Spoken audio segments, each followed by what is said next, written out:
Iblis saja doanya dikabul, apalagi doamu. Nah, ada apa kalau doa tidak dikabul? Kalau begitu lebih hebat iblis dong. Iya, artinya Allah itu selalu mengabulkan doa hambanya itu. Ya, bahwa maunya apa tergantung Allah. Allah tidak akan kehabisan kok untuk mengabulkan doa kita semuanya. Ya, jadi artinya memang apa namanya? Memang ya sebabnya karena iblisnya maju sejujur aja ya. Kenapa iblis doanya dikabul dan kenapa kita tidak dikabul-kabul? Yaitu persoalannya adalah kepada tingkatan ma'rifatnya juga persoalannya. Ada faktor semacam itu. Jadi dia minta, dia kenal betul. Jadi sasarannya tepat. Nah kita kan minta sama Allah, tapi kita nggak kenal Allah sih. Iya. Makanya al-arif itu artinya orang yang sudah kenal Allah. Makanya kalau orang sudah kenal Allah ya doanya dikabul udah kenal aja. Berfirman, wa idza sa'alaka ibadi anni fa inni qarib ujibu da'wata da'i idza da'an falyastajibu li wa liyu'minu bi la'allahum yarsyudun. Apabila hamba-hambaku bertanya kepadamu tentang aku, maka jawablah bahwasanya aku dekat, aku mengabulkan permohonan yang berdoa. Apabila kau mohon kepadaku, maka hendaklah mereka itu memenuhi segala perintahku dan hendaklah mereka beriman kepadaku agar mereka selalu berada dalam kebenaran. Sadaqallahul adzim. Ya. Jadi di sini jelas ya, jelas perintahnya. Jadi Allah itu dekat. Kemudian apabila kita berdoa kepada Allah, tapi penuhilah kewajibanku, kata Allah gitu ya. Ini prinsipnya ya. Jadi perintah. Jadi doa itu sebenarnya perintah Allah. Jadi kalau kita berdoa sama dengan beribadah kepada Allah ya. Karena itu perintah Allah. Nah, bahkan kalau kita tidak pernah berdoa itu disebut manusia sombong. Nah, kalau kita perhatikan ayat ini, jadi jika hambaku berdoa, aku kabulkan. Tapi di sini ada lanjutan ayatnya ya. Falyastajibu li wal yu'minu bi. Nah, ini yang perlu dicatat. Dan ini kadang-kadang dilupakan oleh umat Islam ya. Maka penuhilah kewajiban terhadapku atau laksanakan perintahku yang lain gitu. Dan berimanlah kepadaku. Nah ini dilupakan ya. Kita berdoa itu Allah mengatakan pasti akan dikabulkan, tapi penuhi kewajibanku. Nah gitu ya. Ini menanya kemana ini? Jadi begini pemirsa rahimakumullah. Ini contoh saja ya, contoh supaya ada gambaran. Misalnya kita menanam pisang gitu, ya. Karena ingin segera berbuah gitu ya. Contohnya karena ingin segera berbuah, maka yang ditanam itu bukan anak pisang, bukan pisangnya, tapi jantungnya ya, ingin segera mendapatkan hasil gitu. Nah, jantung itu kita tanam. Kemudian pagi, siang, sore kita berdoa, ya Allah, berilah aku pisang yang banyak gitu ya. Berilah aku pisang yang banyak. Doa terus sampai nangis kita berdoa agar kita itu pisang itu berbuah. Padahal yang tanam jantung. Nah, kira-kira berbuah tidak? Nah, itu pertanyaannya. Ini jawaban yang akal sehat yang nggak kemungkin. Kenapa? Karena yang kita nanya bukan anaknya, tapi jantungnya. Karena kita ingin segera mendapatkan buah pisang, gitu ya. Jadi artinya bahwa kalau kita ingin pisang, tanamlah anaknya, ya. Kemudian katakanlah dipelihara dengan baik, ya. Kemudian pagi petang kita berdoa, ya Allah, mudah-mudahan pisangku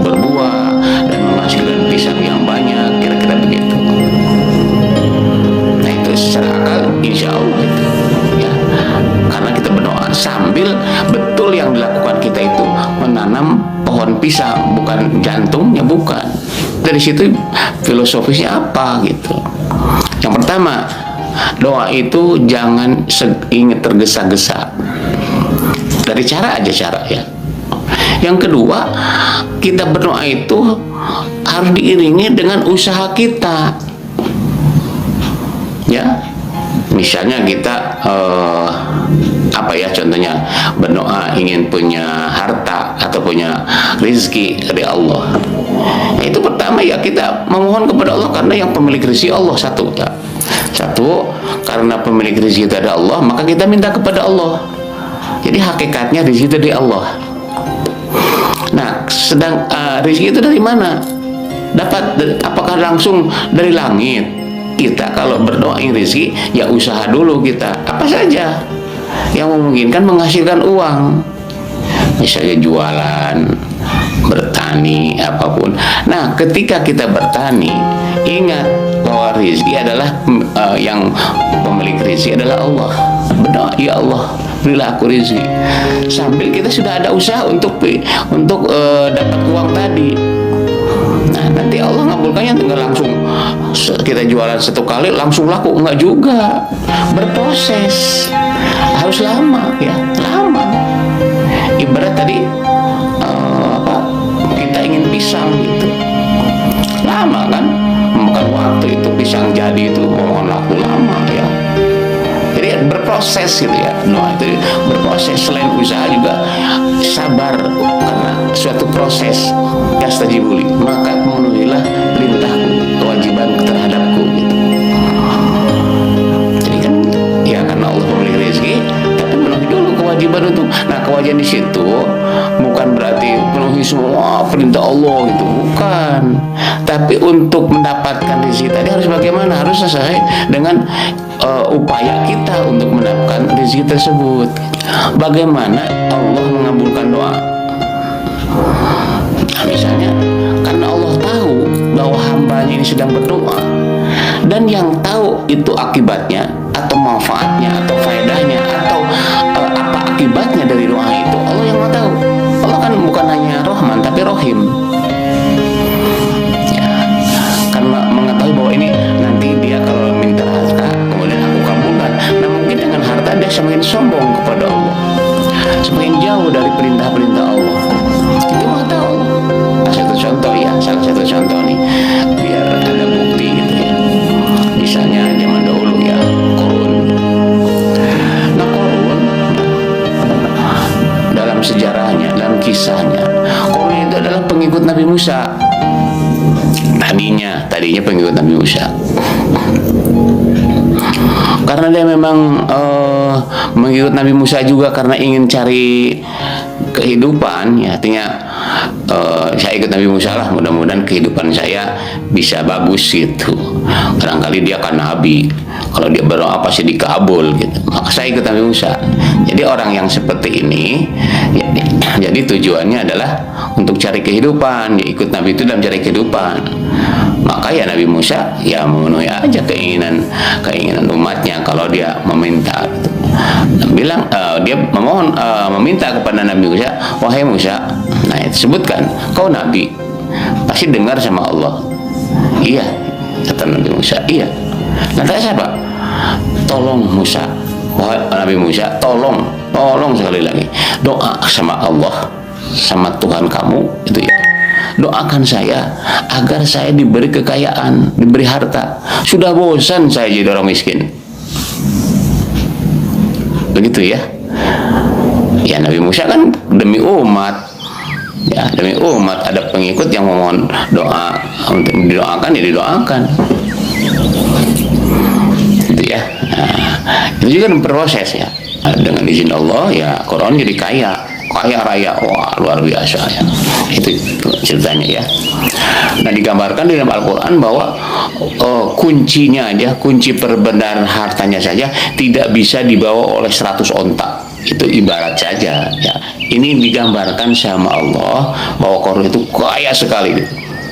Sampai mungkin yang pertama-tama ya Qarun ketika ada perintah dari Nabi Musa, misalnya ada keperluan apa Nabi Musa atau apa, alasannya Pak, wahai Musa, aku sibuk, banyak melihat tamu, kan itu wajib kita layani.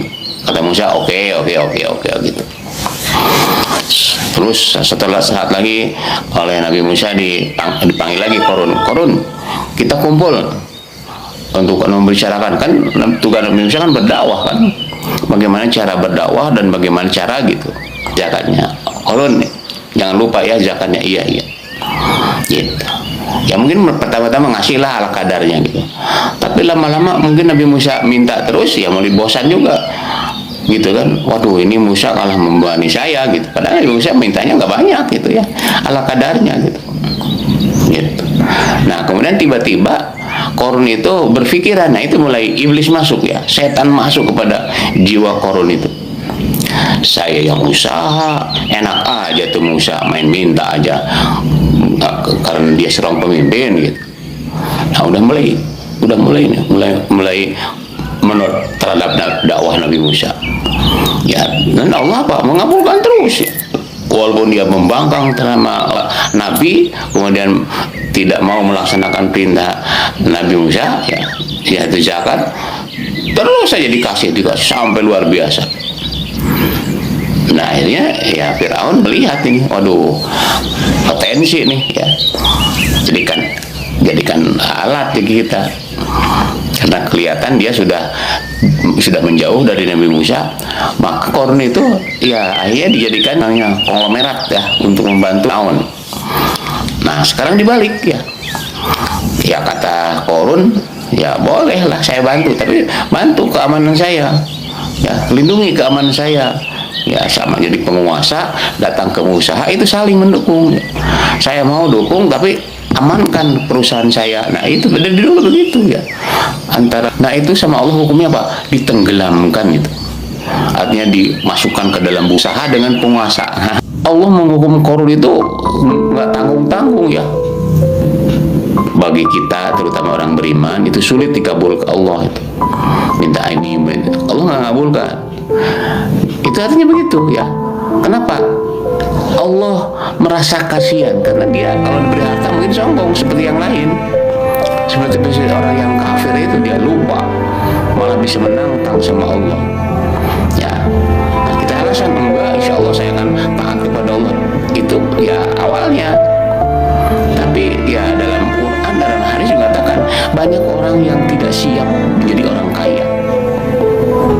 Karena alasan tadi, sibuk ngurus harta, sibuk ini gitu. Jangan dikira itu harta itu bukan menenangkan kita ya. Terus dipahami lah ya, kenapa Allah tidak mengabulkan itu, tidak mengabulkan. Kalau orang tidak beriman berdoa dikasih, karena dia udah kalau kafir ya biarin aja sama Allah kasih. Makanya tidak heran ya, pemirsa, ibu-ibu, bapak-bapak, kenapa sih orang kafir itu kaya-kaya gitu? Doanya, usahanya lancar-lancar. Ya kan karena dia tuh kafir kepada Allah, tidak dikasih nanti di akhirat. Udah kafir kok, dari tadi juga tidak pernah melaksanakan.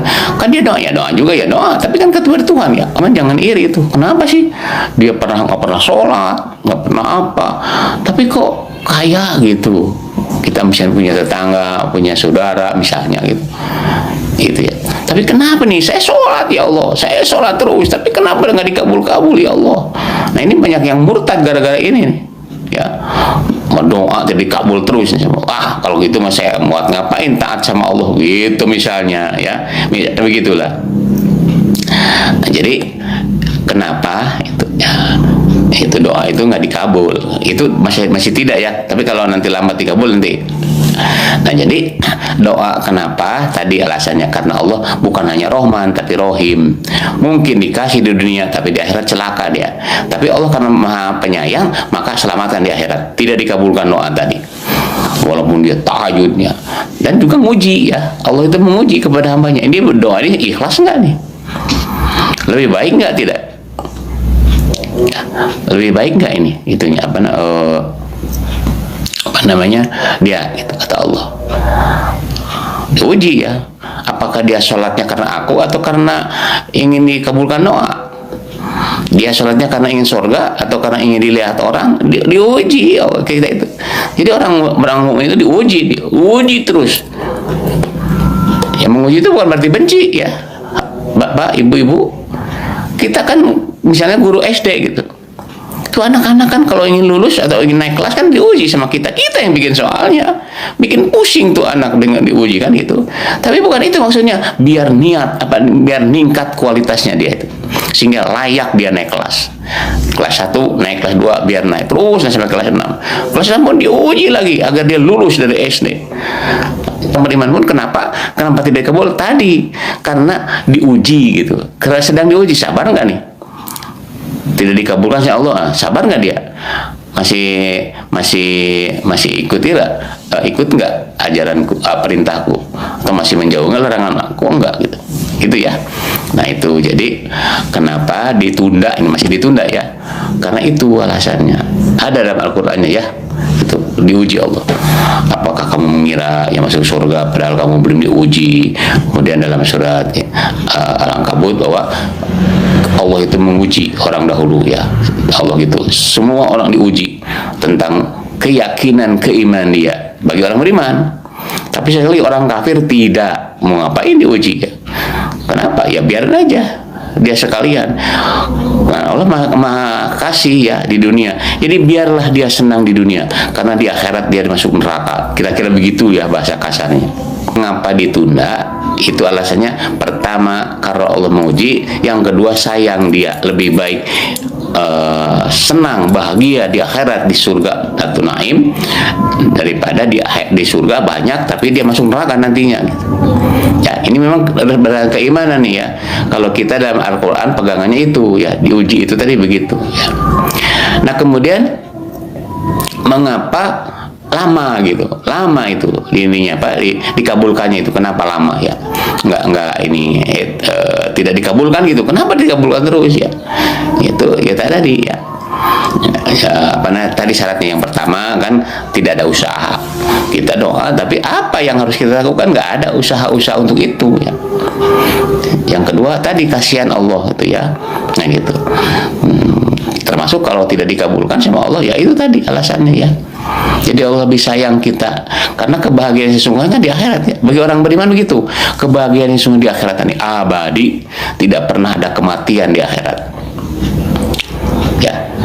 Kalau kita sudah mati bukan berarti selesai. Nah bagi orang tidak beriman kepada Tuhan, dia tidak yakin kehidupan akhirat. Yang kedua ya, ini dalam Islam kan ada doa Rabbana atina fid dunya hasanah wa fil akhirati hasanah wa qina adzabannar gitu ya. Mungkin muslim atau seorang muslim tahu ini, paham ya, itu yang namanya doa ini. Pertama kita harus tahu doanya itu ya, Rabbana atina, ya Tuhanku datangkanlah kepadaku, Rabbana atina fid dunya, di dunia kebaikan.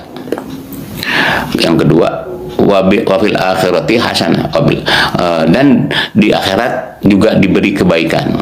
Waqina adzabannar, dan jauhkanlah aku dari api neraka. Itu doanya begitu. Itu perlu dipahami ya oleh kita. Itu mengandung perintah itu ya. Kalau dari paparan tadi sebelumnya, jadi doa itu ada terselip perintah. Hanya kita tidak tahu perintahnya apa. Nah, kita kan doa kepada ya Allah, berilah di dunia kebaikan di dunia. Rabbana atina fid dunya hasanah, di dunia itu hasanah. Nah sekarang ukuran secara akal pikiran kita ya, jangan dulu pakai ayat-ayat Allah lah, akal pikiran kita aja. Yang disebut hasanah dunia apa? Ya katakanlah harta itu ya banyak. Atau yang paling baik gitu, atau paling yang disebut hasanah dunia itu apa? Tenang. Tenang itu mahal. Mahal itu ketenangan itu. Banyak orang yang cari ketenangan itu, apa namanya istilah tuh, pergi ke luar negeri gitu ya. Apa healing gitu, healing gitu. Itu sebenarnya dalam kesenangan atau ketenangan.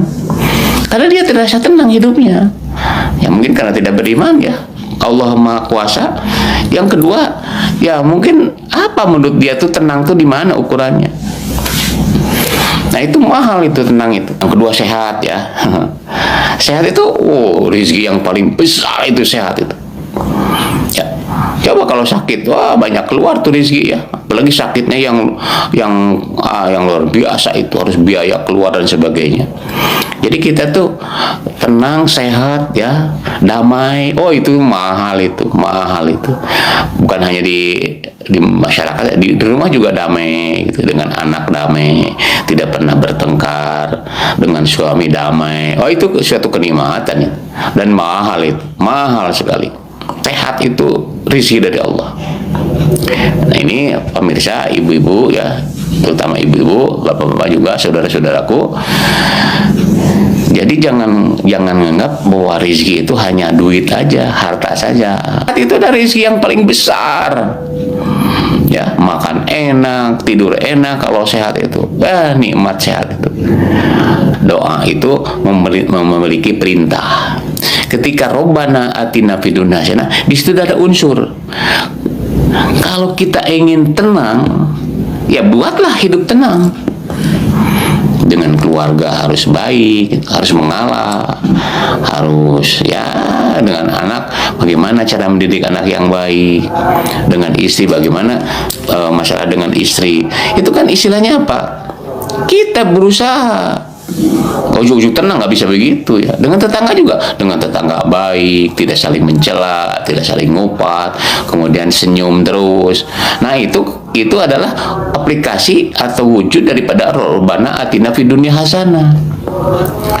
Kemudian tadi sehat. Ini secara logika aja ya. Ingin sehat harus apa? Ya tadi, ya makanan yang baik. Ya, kan makanan itu ada yang haram, ada yang toib, ada yang halal, ada yang toib. Yang halal ya tapi zatnya itu. Ada yang toib, yang toib itu udah baik untuk kita. Karena tidak setiap halal itu toib bagi kita, baik ya, halalan toiban. Dimana kita akan hidup sehat, tapi semua tadi mengikuti keinginan nafsu aja. Yang penting enak itu. Peduli amat itu, mau asam urat, mau kolesterol, mau apa. Ya silakan. Jadi bagaimana hasanahnya itu kalau memenuhi jiwa gitu? Ya. Rokok, nah ini kembali dari masalah rokok ya. Rokok kok enak, nikmat rokok, apalagi sudah makan gitu ya. Nah, tapi doa supaya sehat, bagaimana sehat? Paru-paru rusak ya. Wa fil akhirati hasanah, dan akhirat. Nah, bagaimana untuk akhirat hasanah itu bagaimana?